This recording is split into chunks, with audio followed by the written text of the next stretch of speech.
right, it's another film study, a weird one because this entire week has been weird. Ken McKusick, how was your Thanksgiving? Let's go, Josh. Two-person Thanksgiving here. We had some exactly what we wanted to eat. We didn't have to eat 13 different things that we hated 7 of them. So that was good. All right, yeah, I smoked a nice ham out on the grill for myself because the rest of my family doesn't eat meat. So it was a Wow. nice small Thanksgiving here in Florida as well with like 88-degree weather. So that part was nice. Except for the 88-degree weather. That's way too hot. I know. Even for Hey, summer. I mean, today I think was the coldest day since I've been in Florida. It was like low 40s when I left my house this morning. wow. So I was surprised by that. Went back inside and got a jacket. But joining us is Alec. Alec, how you doing? Oh, doing well. Thanks for having me. All right. All right, guys. Really weird week of Ravens football. This is what, the 4th time the game's been rescheduled? Since, Let's see. It or went I from guess Thursday no. to Sunday to Tuesday to Wednesday, right? 3 times? Yeah, you're right. Yeah. You're right. Yep. So it's been weird. It's been we did our Steelers preview a week ago. We were talking about a totally different game at that time. Yes. Exactly, which is why we have to get this episode in so you have something to listen to. Because all right, let me start. We're recording this on Tuesday at 6:00, in case anything changes between now and tomorrow. And what could, Josh? Well, what could is the COVID list. I guess Ingram and Dobbins are scheduled that they can come off that list tomorrow because the 10 days have passed since they went on the list. And the way it works is the NFL has informed both teams that the deadline to submit player transactions prior to the game is 12:30 tomorrow, which means there's a chance these guys could play. Even more, it means more last-minute practice moves, guy moves will happen tomorrow, would be my assumption. Right. There'll be lots of practice squad elevations tomorrow. So that's certainly going to happen. Right. But good news is the reports that are coming out just a few minutes ago is that there were no new COVID positives today for the Ravens, and they're on their way to Pittsburgh. That is some absolutely great news that there's been no new COVID things. And, Alec, we've talked a little bit about this, but I can't stand treating these football players like they're APA cards or, some sort of tabletop football cards of some sort. These are real human beings. They have real fears about being around COVID. So do the Steelers players, for that matter. And we heard rumors of players, refusing to play the game potentially. Yeah. And every day that this game could be deferred really matters in terms of just their own peace of mind. Yeah, in the Ravens recap chat, one of the biggest things that kind of hit us was when Calais Campbell was announced, because we know that he was really adamant about the protocols and was taking it seriously. And then you have Mark Andrews, everyone knows, diabetic, and also was talking about his concerns with COVID. And you just have to remember that, these are real human beings that are going through a pandemic. Like this is a very interesting virus, right? The way it spreads. And I also personally don't appreciate the insinuation that Ravens were particularly, bad about this. I think it's clear that there were some guidelines that weren't followed, but I'm under the suspicion personally that this can happen to any team, and we'll see more of it this year, unfortunately. Yeah, I wouldn't be surprised either. We're kind of already seeing some of this with the 49ers moving and the Broncos down to a wide receiver, practice squad wide receiver at quarterback at that. Just some weird things happening in the NFL this year, and it's survival. Whoever can, outlast the war of attrition with everybody else to get to the finish line here. Ken, why? Well, thankfully the Ravens are the NFL's favorite team, so they gave them all this leeway to push this game back and everything. Mm-hmm. Steelers fans out there listening already know this fact, but yeah. Yes, because as Ravens are starting to become like the hated team from outside organizations. But why is the NFL so opposed to a Week 18? I can't come up with a reason why, other than they've been advised, generally speaking, that nothing in terms of taking a gap is really going to help to have the virus abate, generally speaking, across the league. That there will still be surges, and you have to work your way through this as horrible as it may be. It's nice. It creates some opportunity on one side. There's a bunch of practice squad players saying, yeah, let me in an NFL game. This is a great opportunity to get a chance for some real playing time.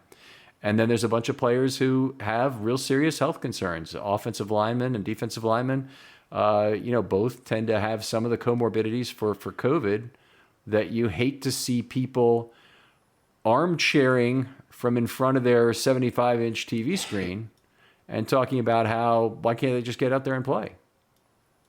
Or why won't the NFL just make the Ravens get out there and play?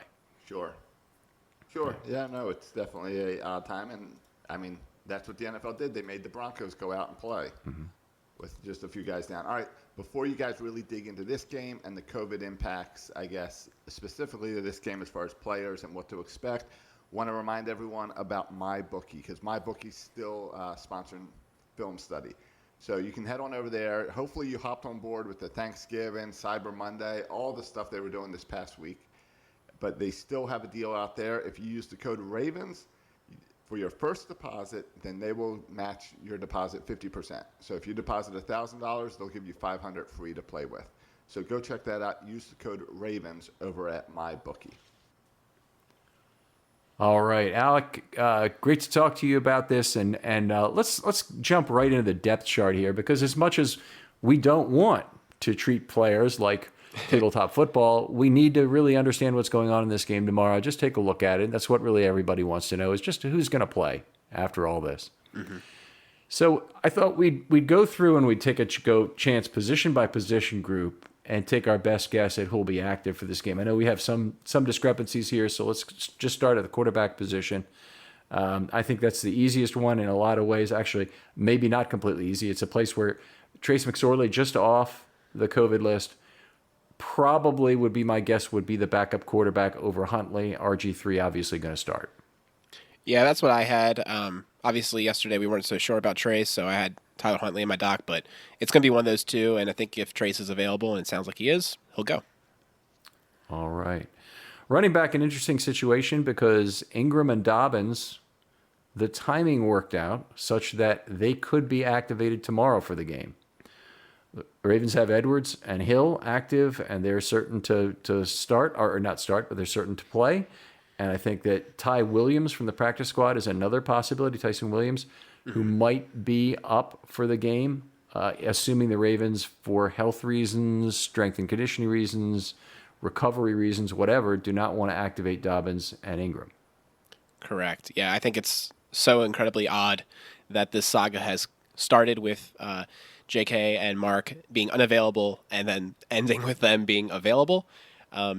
It's, I think, the biggest monkey wrench in the whole thing, because when we first heard about the breakout, and it was those two guys, it was the one position group on the Ravens where I said, that's fine. We saw this last year, actually, the notion of Gus Bus and Justice Hill leading against the Steelers and doing good work. And I think I had confidence in those two to get the job done. And then many more hit, right? So that, I think that's just like the most interesting part, is that this group seems to be potentially full after being the starters of all this mess. Yeah, odd situation. My guess would be that they'll go with three running backs, and if I had to guess, I would say that Mark Ingram may sit. Now, yes. Mark Ingram, it would be the best at understanding what's going on, but he also, at age 30, coming back, it might be a little harder and a little more atrophy. So there would really be questions.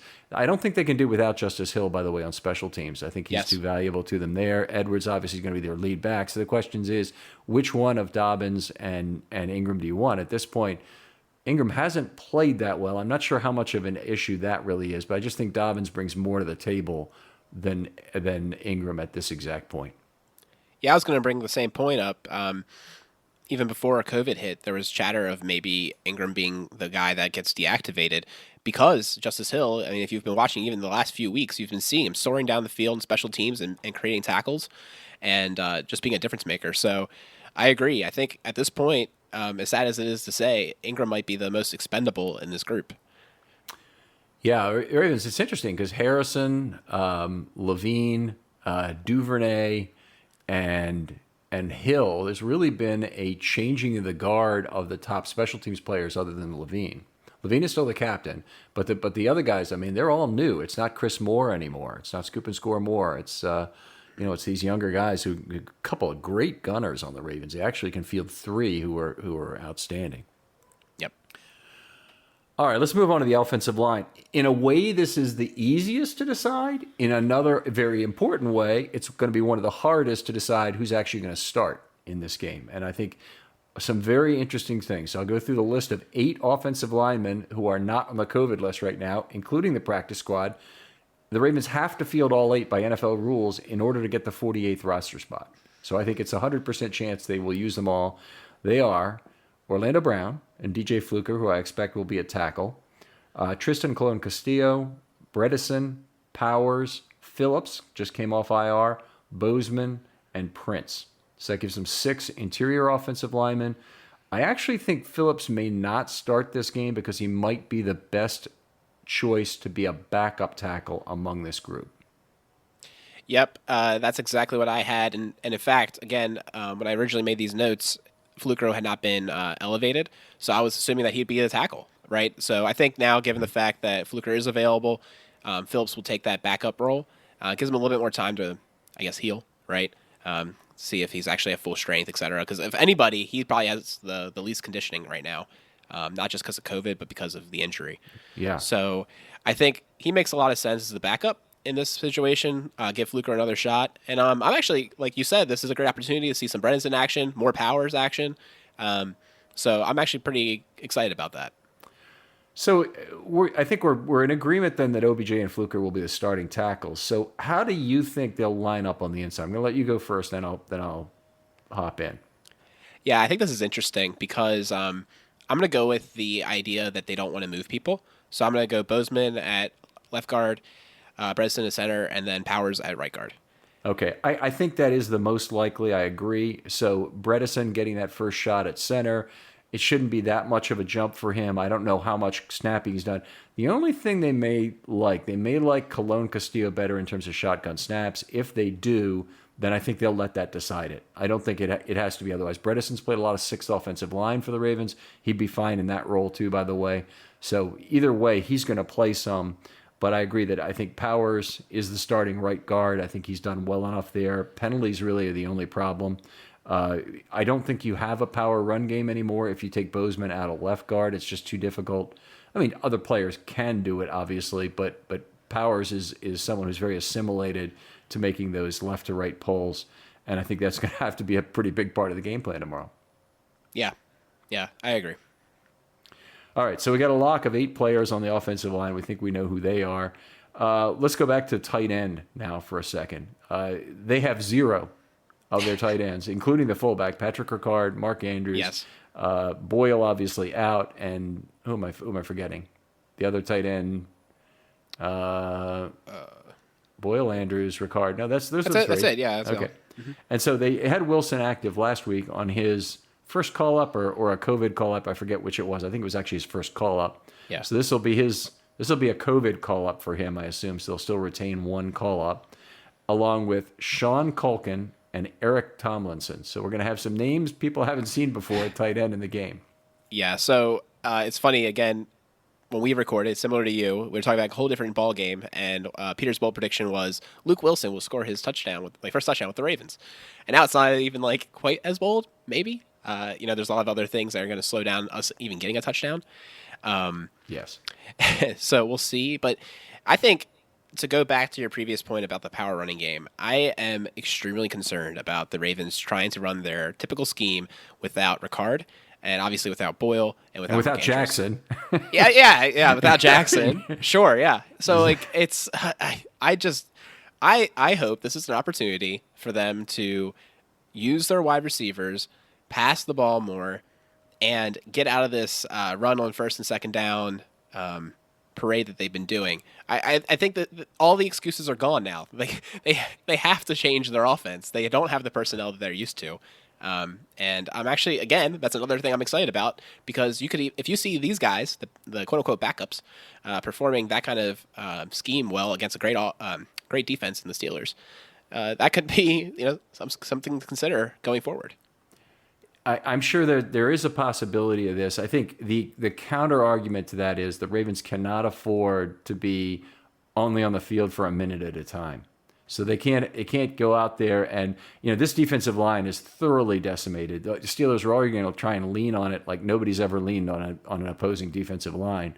And I don't think you can go out and play no huddle. I don't think you can go out and try and play a really fast pace offense where you want to pass on first down, say 75% of the time instead of 40% of the time, kind of thing. I think, there's a limit to how aggressive they can get. Although I agree through the air is probably their better chance to score some points in this game. That's a very good point. The good counterbalance. The defensive status does impact their offensive plans. Yeah, goes both ways all the time. But a good offense makes a defense look great, and a bad offense can really make a defense look terrible. The 1996 Ravens had one of the great no huddle teams in team history. They were unbelievable, moved up and down the field pretty much at will, but they just couldn't afford to do it because even as a great no huddle team in that era, they were a 2-point-something point per drive team, not like 3.08 from the Ravens last year. And that made it too much of a gamble to put the defense back on the field when the defense was terrible, just awful. Yeah. Okay, wide receiver. We didn't actually talk about the players. Boykin, Brown, Bryant, Duvernay, and Prochet. I believe those are the 5 that will be active. They have Jalen Moore on the practice squad. I don't think he gets a jersey tomorrow. Yeah, correct. That feels like the one least impacted group other than Snead. Which is ironic because he's like the guy catching everything, so he has to be the one catch the bug, right? But yeah, the wide receiver group relatively normal. A lot of good opportunity here. I think we'll see what the connection is between RG3 and Bryant. We have in the past seen a connection between Boykin and RG3 on some long balls, and I'd like to see some more of that. I'd like to see Boykin finally get back into the offense this week. It'd be a big move, and with Snead not there, they really need him to do some things. Duvernay, Prochet, you got 5 guys who could definitely rotate for fresh legs against this Pittsburgh defense, and I think it would actually be a really good time to try that. Now, they're going to want Boykin in there a lot because he's the good run blocker, but you also have to get these other guys moved in. I guess you saw Prochet had his first catch in the last game. Oh, and it was a beautiful route on third down. Yep. It was fantastic. Everything about it was a thumbs up, and excited to see him, Duvernay, and Boykin really get more opportunity. And I hope, we talked about the first time they played the Steelers. It's going to be obviously different without Lamar passing the ball, but it's an opportunity, too, for Marquise Brown to demonstrate his abilities and get open down the field because that's actually one of the weaknesses of this defense. Right. So they definitely have. It's not a zero opportunity game. The Pittsburgh is not without a couple of COVID players, and the most significant one was one who destroyed the Ravens last time around, Stephon Tuitt, who arguably is their best defensive player. I think probably T.J. Watt gets the nod, but Tuitt is a fantastic defensive player, and obviously is a guy they will really miss this week. All right, so I think we've taken care of the offense there. We think we know who's going on. Let's talk scheme a little bit. So what are you expecting the Ravens to do in terms of lining up? They've got no fullback, so they'd have to use Wilson as a fullback perhaps. I don't know what these other 2 tight ends give you in terms of blocking ability. Really just don't know. Yeah, I don't foresee much fullback action personally. I'm anticipating a good bit of 11 personnel, and obviously that's kind of a deviation for the Ravens, but I just think with this personnel, I don't foresee leaning on a guy getting called up for the first time in that kind of role happening personally. Okay, so I'll make you a little bet on this one. I think there will be a fair amount of 11 personnel because there always is in any NFL game, and particularly if they get behind, they're going to have to go to more 11 and just open it up a little bit. Mm-hmm. But what I think will happen, at least in the first half, is we're going to see a lot of 6 offensive linemen. So with a tight end, so that'll be 12 personnel, and with 2 wide receivers. I think we'll see that as a fairly regular set, and the Ravens will really try and lean on the Steelers a little bit and see if they can move the ball that way. If that way doesn't work, then they'll move on. But last time, they ran for 265 yards against the Steelers. I think one of their best hopes to pass the ball is to go to some of the max protection concepts we've seen the last 2 weeks. 5 times in the last game, they used 2 eligible receivers as set blockers. So I think we'll see more of that. I think there's with Lamar in particular, his ability to extend plays, and RG3 is like a Lamar Jr., except he's senior, in terms of his ability Sure. to extend plays. you have an opportunity to have a leaky player late. So your tight end can leave late. Your offensive line probably is not going to catch the ball, but good chance for some max protect. That's actually a really good point. I hadn't really considered just using a 6 offensive lineman in that role, and I think it's a very good opportunity and possibility. And honestly, with the kind of wide receivers the Ravens have, I think that they could still generate opportunity in those scenarios. So it could work out. Yeah, I agree. It's going to be a little different this game because the Ravens won't get the kind of automatic zone coverage most downs against that Lamar Jackson draws. His gravitational pull. So if they're going to play a lot, if the Steelers are willing to play man and have a cover 2 or whatever, RG3 is just not the same threat to run, but he's some threat, and hopefully they'll be able to create opportunities. When you play zone defense and you only have 2 or 3 wide receivers, you can still generate opportunities in the pattern. You're just finding an open spot in a zone, but people still have to stay with their assignments. So I think there's if they feel like the Steelers are playing a lot of zone defense, they certainly will try and take advantage of that with fewer men in the route. I think one thing that really hurts them with the lack of practice is kind of getting that timing and that feel down leaking out the blocker, right? Because I could see if they had that rapport, those plays can work so beautifully. Mm-hmm. So that's going to be one thing to look out for and see how well they're able to execute that without practice. Yeah, tight ends really, they grow up doing this the whole time. So it's not like that's going to be that hard. I think actually play action could be very effective in this game because Steelers certainly should be expecting the Ravens to try and run the football. That's their strength in this game in terms of what they can do. So this may be a game, without Bush in the middle, that play action could work. Of course, Spillane took a pick 6 to the house in the last game on Prochet's first target. Yeah. All right, let's flip over the defensive side because we got a lot to talk about. On the defensive line, this is the big weakness. Brandon Williams activated off the COVID list. He still, as far as I know, is hurt. I don't expect him to play in this game. And that leaves the Ravens with only 4 players even available. Wolf, Ellis, and Washington. By the way, Broderick Washington, boy, is that a big deal. He could be the biggest news of the last couple of days was him being active and providing that extra defensive lineman where they might have only had 3. Oh, yeah. Yeah. I mean, it looked so dire at one point, and obviously we'll get to it soon, but the outside linebackers weren't much better. So you were like, oh, wow. Like, the people who usually have their hand in the ground are just not around. They don't exist. And because of COVID rules, you can't just add somebody off the – you can't call up what's his name? The guy with the P last name from last year. Pecco. Pecco, yeah. You can't just call Pecco up, right? Like, he's not available. You can't do any of that. Looks like Aaron Crawford is the guy they could call up. Yep. And I believe they will, right? Obviously, because they just need humans, right? Yeah. So the defensive line is absolutely decimated this game, and is a huge concern. I guess like the only silver lining you could possibly have is that Connor won't be in, so their top running back won't be available.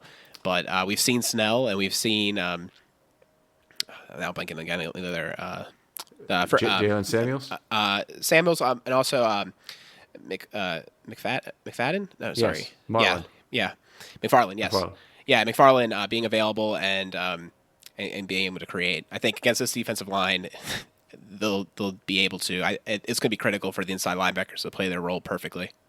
Yeah, I agree. This is a game, and I think that Fort will be back for this game. I don't see any reason why he wouldn't at present. So, and he'll be the glue. I think we'll get a good sense of what he can do down the stretch. But he needs to be the glue to make sure that Harrison and Queen are both in the right spot.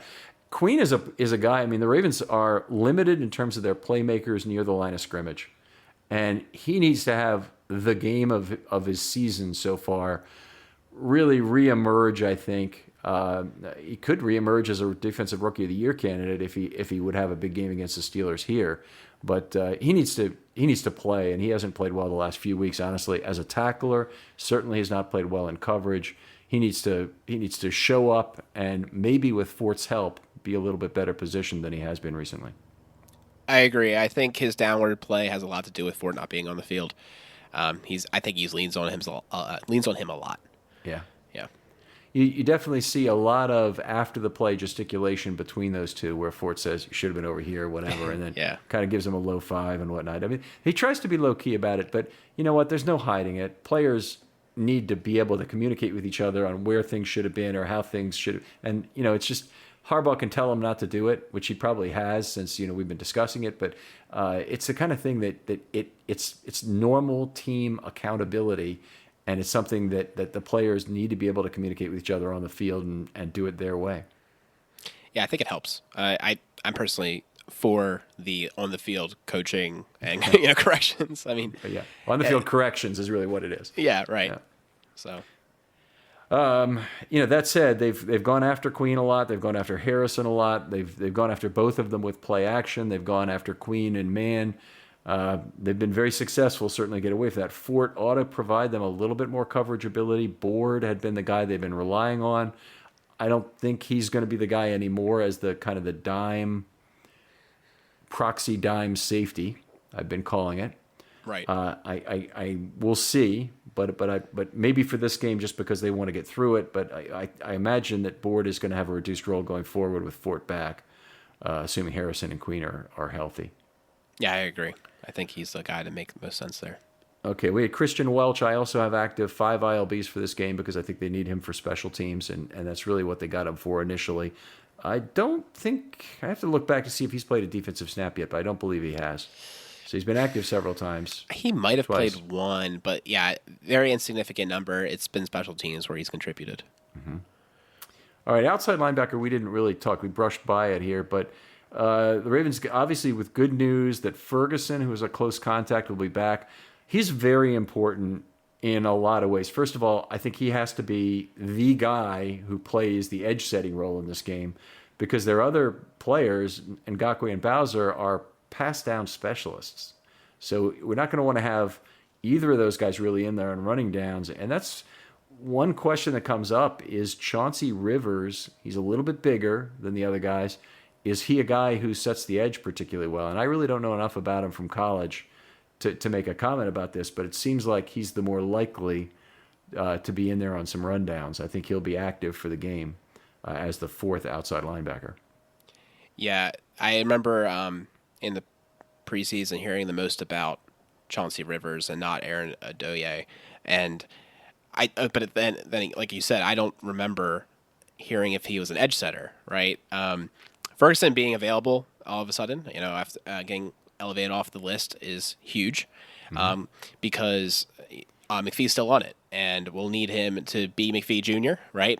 and do his best to kind of everyone on this team, given the constraints we have, need to bring their A game. We've seen Ferguson have some really up games, and then we've seen him have some down games. This has to be an up game for him. Right. He's one of the best Ravens run defenders, though. After McPhee, he's it. And at outside linebacker. And I would like to see him do well. Now, they're going to be missing Judon, of course, and that's a huge hit to the pass rush. Everything needs to play through Ngakoue in this game. He creates space. And so as long as they keep him rested, I think they have a chance to maybe generate some pass rush in the B gap next to him. And that may mean the linebackers really have to take advantage of this. I don't think they'll be doing a lot of stunting with the very limited defensive line they've got. But maybe Wolf, he's a good under guy, could be a guy who generates some opportunity there. I think they're going to have to get most of it from the blitz.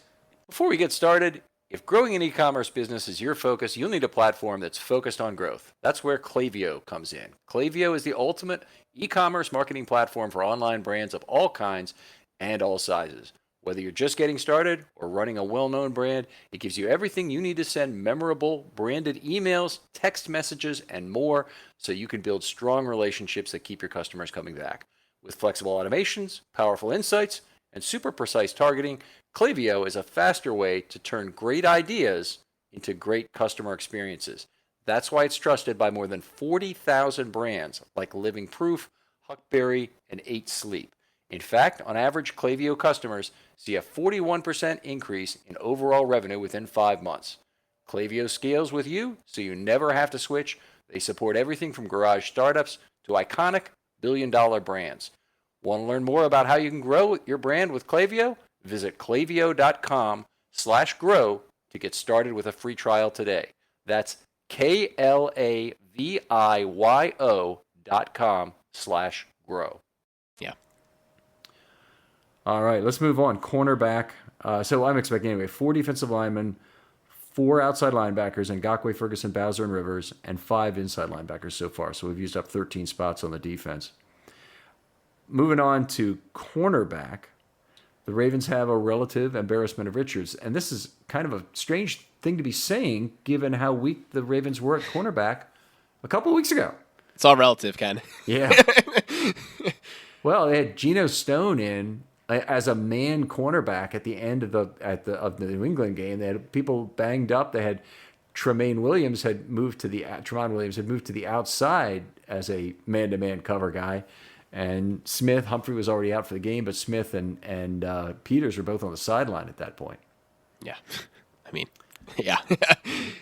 So anyway, Smith, Peters, Tremont Williams, that's a pretty good starting 3 cornerbacks. That's definitely a above average NFL set there.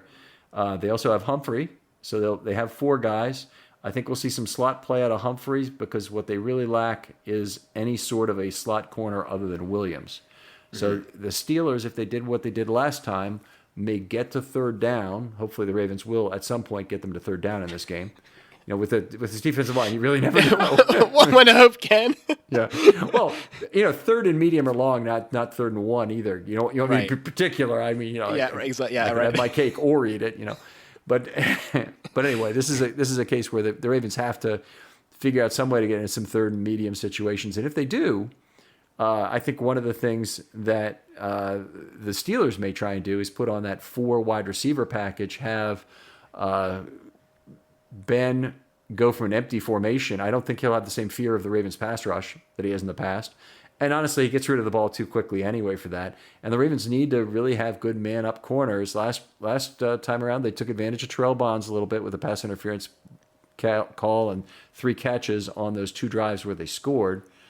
So anyway, I'm hoping that this set of cornerbacks, at least in that particular situation, is fairly well suited to play 4-corner die. Yeah, I think it's actually a better set than last game, and it's a big ask to have Humphrey go ahead and play slot again, but I think it's what's going to be the best for the team. And I was saying in our preview episode again of a whole different game, but this seems still relevant, that I do expect them to lean on the 4 wide receiver sets. That's one of their best advantages, even without Connor out.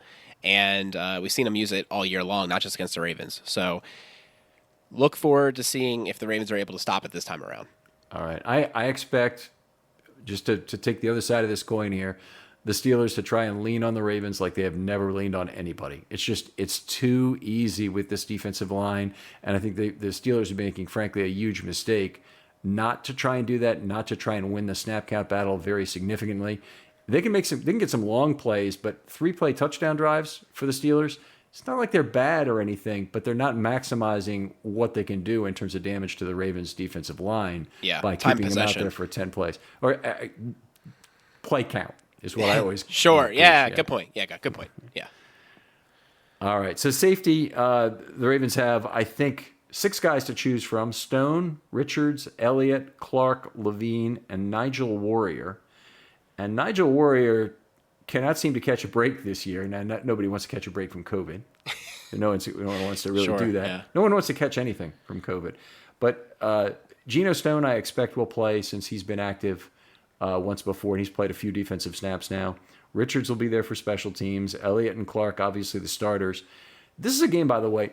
Do you tell Elliott to play using a different style than he has the rest of the season? And do you give your cornerbacks any specific instructions about not getting caught up in the tackle? I don't think I do, personally. I understand why you're asking the question, but I think, for me, I think that this team will be best off if they try to play their game as best as they can, particularly from the secondary perspective, because it is the one group that is most intact. And I personally just love the way that Elliott plays. I've been excited with his aggressiveness, and I would let it be. And I know we're all a little scorned from having just saw how Tennessee took advantage, but I think that we just let them play their game. Right. Well, it was. Tennessee certainly did take advantage exactly of the Ravens, being worn down on that defensive line. Mm-hmm. And it didn't have anything to do with Henry getting stronger as the game goes on. Give me a frickin' break. It didn't have anything to do with that. It had everything to do with Ellis and Wolf and all those guys just being tired. Ellis played far too many snaps for who he is. 85% of snaps, something crazy. Yeah. I think it might have been the most he played in his career, though. He had played with Oakland, who's done a lot of stupid crap with their defensive linemen before. Anyway, it's one of these things. I hate the misattribution of that. I don't think we mentioned Levine. Levine is there.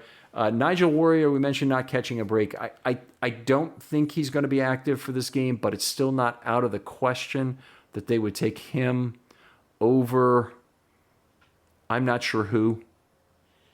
Devontae Harris comes to mind as a guy who maybe isn't 100% certain to be active. Yeah. He's among the 5 cornerbacks. I think they have 3 cornerbacks, so I think don't make any sense to bring up. And Brooks, Desir, and I can't even read my own handwriting here. Ex-Colt Harrison, the ex-Colt Nate Harrison. Those 3 guys I don't believe will be up for the game. All of them are outside corners, really more or less, and it does not make sense to me that they'd be up to play. Desir has some actual success with the Jets in the past, but the Ravens are pretty flush at outside corners. I just don't see that as being a place where they activate an extra body. Yeah, not at the moment. I think you're right. All right. So maybe Nigel Warrior gets to play, maybe he doesn't. And in any case, that defensive score sheet going to look a lot different than it has before, with names like Crawford and Rivers and possibly Welch seeing time, and Harris and Warrior potentially. I mean, and Stone maybe getting some defensive snaps. It's going to look a lot different than it has in the past. Yeah, we're talking about it from an offensive perspective. I wouldn't be surprised if they maybe get it from the talking from a defense perspective. I wouldn't be surprised if they get it from the offense, and if Ingram plays, you don't see Warrior, but maybe if they do deactivate him for some reason, that is a spot that maybe allows for Warrior to be pulled up. Yeah, that's possible. I have them for only 21 offensive players as it is, so they have 24, and it's certainly possible they could go with 6 safeties among those 24. It's not out of the question. It certainly is. Plays to the special teams need of the team, and and that, of course, Nick Moore, they finally made good on the most of the year protection of Nick Moore, and he'll be the long snapper. Cook and Tucker, fortunately, both in good shape. One thing, I want to talk a little bit about the defense in terms of scheme, because I report on the packages every week, but one of the things that I don't think the Steelers will allow is for the Ravens to get out of the base package. I think they're a 12 personnel team for as many snaps as they possibly can be in this game, just because if you don't do that, you're letting the Ravens get away with 2 defensive linemen. And that's being too kind, frankly, to the Ravens for this game. Yeah, agreed to 100%. Like you said, they're going to lean on getting that defensive line tired. They're already not the A squad. They're not the best players, and they're not used to playing that many snaps. And it's not like we have anyone that we could cycle them with. Maybe if you had a density of B players, you could get away with that better, but they don't have that. So, yeah, I agree with you, Ken. I think they're going to force us to use all 3 most of the game and not go to a 2 set. And that then, in my opinion, makes the linebackers really have a lot of the focus. Yeah, it really does. I mean, they're going to have to do a lot of run blitzing in this game to try and figure out how to beat a 6-man offensive line from the Steelers, which I expect we'll see, and also just 12 personnel when the Steelers toss that out there. They're going to have to find ways to get in the backfield off the edge and take away some of these easy, gashy runs, which I expect to develop in this game. Longer the Ravens can maintain this game on a relatively disciplined snap count, where they're not overworking every player. And I think, this is a game where you got to really give everybody pretty equivalent snaps. I want to see Crawford playing on the nose some. I want to see Broderick Washington playing on the nose some. So Ellis doesn't have another 55-snap game this week. Yep. All right. What can come out of this that would be good from your perspective? Yeah. Well, I think we talked about it, right? If we start just with the defense, because we've been talking about them, I think if we see discipline out of Queen and a really breakout game for him, kind of reemerge as a top talent and play his assignments well, that'd be huge, particularly given the adversity, and we'll need that kind of play. I think I look to Ferguson. I look to Ferguson to see if he can step up in a big way, maybe generate even a pass rush. I'm not trying to get greedy, but maybe if Sack Daddy can reclaim his college name, that'd be amazing. And then from an offensive perspective, I'm just so excited to maybe see a little bit more snaps for these wide receivers we've been talking about. I think the last time I was on the show with the Washington game, we were looking to see more Duvernay, maybe even more Prochet, Boykin. I can't stress enough that Prochet rep. It was only one rep, but it was a beautiful rep. And if they just have a couple of those this game with him, maybe have Duvernay do jet sweeps, Marquise. This could be a surprise for Ravens fans. Honestly, I've been all over the place with this game. It looked much darker just 24 hours ago than it does now, just from a personnel perspective. And as I'm starting to see more of these people come back, like, we might actually have a fighting chance. I was originally saying, just kneel the ball, get out of there, do not get hurt. But I'm willing to play the game now, right? Like, I'm willing to engage and see what we can do, because there's more people coming back such that it's like, okay, we might have a shot. If everything goes right, we could have a shot. So let's give it our all. Okay, Ravens looking to be 10-point dogs right now. I'm just checking on Odds Checker, and it looks like that's the consensus line here. When I look at this game, they were 9-point dogs, 9.5, whatever it was, at Denver for the Mile High Miracle game, and then the next week at New England. And if you can, suspend your disbelief like you're watching a good movie, you might get a good result here. And if you want to be Mr. Negative and then be really excited, this is a chance to go from the bottom of the ocean up into the sky, pretty much, in terms of your response to the game. Sure. It is fascinating to me that those games were 10-point lines. I did not recall that.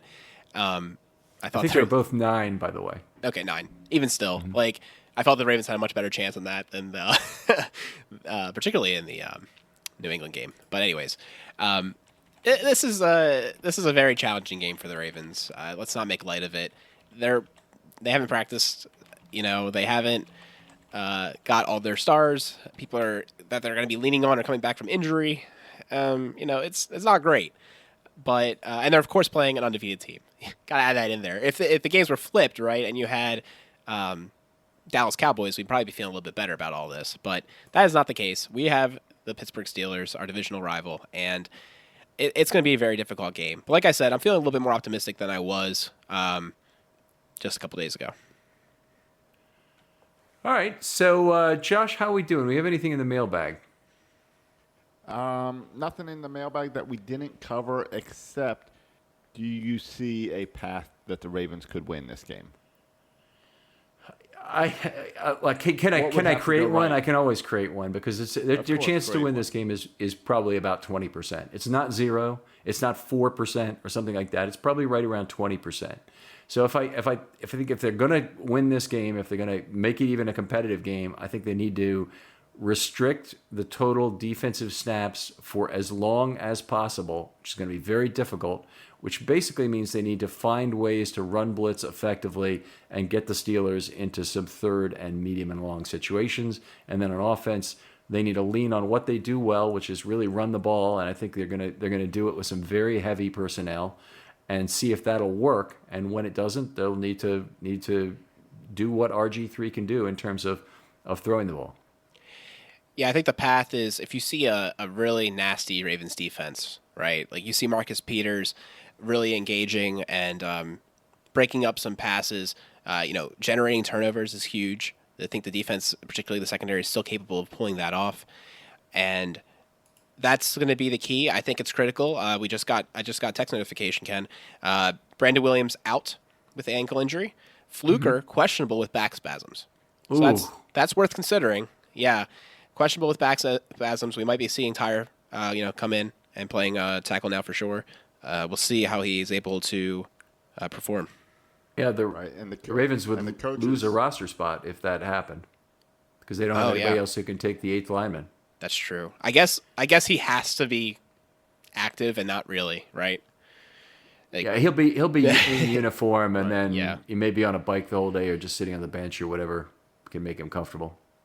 And then coaches, the offensive line coach and running back coach are the ones that will not be making the trip. Okay, I hope they have a good backups at the offensive line coach spot, because that's a place where they're going to certainly want to focus their attention. By the way, I just looked it up, Alec. Denver -9 in the divisional game, and you are correct, New England -7.5 in the AFC Championship in 2012. Okay. I mean, still, I don't know.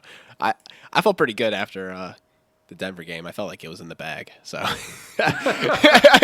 I was excited. Anyways, yeah, Ken, I think this is interesting. I never, as a Ravens fan, has probably experienced a game that has gone through more emotions leading up to it. And in a way, I'm excited to just see it happen. I just hope no one gets hurt. I hope all of our COVID cases are clear up and everyone's healthy afterwards, and we don't have any issues there. That'd be absolutely tragic. And hopefully we can come out of the game, win or lose, most likely lose, right, with some silver linings. That would be the most beautiful thing. I mean, if we get absolutely decimated, 2007 style, that would be quite sad. But I don't think it's going to be that bad this time. Okay, so I think we're in agreement there. We want a healthy team first and foremost, and that's certainly what the players want. We want no injuries coming out of the game. We will certainly want to have the COVID finally abated, I should say. And then silver linings would be, to me, the icing on the cake. But I would love to see some of it, especially some of these young players really getting their opportunity. It'd be kind of a shame if it didn't work out. One more note on this game, and this is a real oddball note. The 2012 season opener. So the Giants won the Super Bowl in 2000 after the 2011 season, beating Tom Brady that year. But in 2012, they opened the season on a Wednesday night. I forget exactly the circumstances why it occurred, whether it was Jewish holiday or whether it was an Obama speech, but there was a reason why they needed to move that game up and play it on a Wednesday. Other than that game, the last game played in the NFL on a Wednesday was in 1948. Oh, gosh. Where on consecutive weeks, they had 2 Wednesday games on each of consecutive weeks. I expect those were both Jewish holiday related because of the time of the year. They were in late September, and they played consecutive games like that. But this is a true rarity that to play a Wednesday game and to be playing a day game in the middle of the week is beyond rare. Yeah. So. Well, in 3 or 4 weeks, we'll be talking about how rare it is to play on a Sunday. I hope not. The Ravens have a Tuesday game and a Monday game after this with a few short weeks. That's true. So it is Wednesday, Tuesday, Monday, the next 3 weeks for the Ravens, right? Yeah, it's all 6 days between games. There you go. And you alluded to it too, Ken, as content producers for this team. It's absolutely miserable in our schedules. It's like, yes. Oh my gosh, like how do we adapt for all this? Yeah, night games suck, folks. I just want you to know that they really are awful.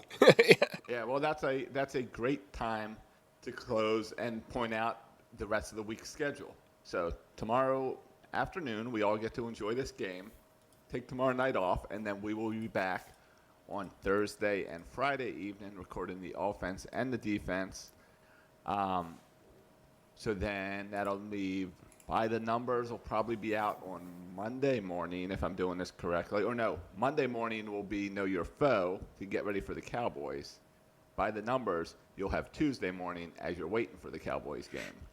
I believe that's how it should lay out. That is how it should lay out. Vas Nicolau for the offense this week, Gabe Ferguson for the defense, and Ian Wharton, a really good guest for the Cowboys Know Your Foe. So we're really looking forward to all 3 of those. And, of course, Dan Reese for the By the Numbers. All right, and Alec, what's going on over at Ravens Recap?